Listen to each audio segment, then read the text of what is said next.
அம்மா சமையல் எப்பவும் மாதிரி நல்லா இருக்கு. இந்த மீன் ஊறுகாய் இருந்திருந்தா பிரமாதமா இருந்திருக்குமே.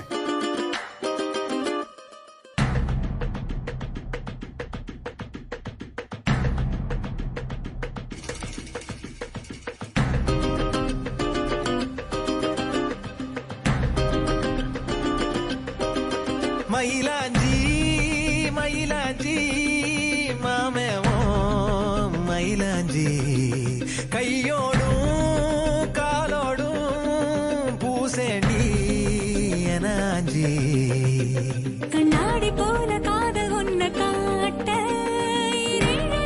பார்த்து நிற்கிறேன். கண்ணால நீயும் நூலை விட்டு பார்க்க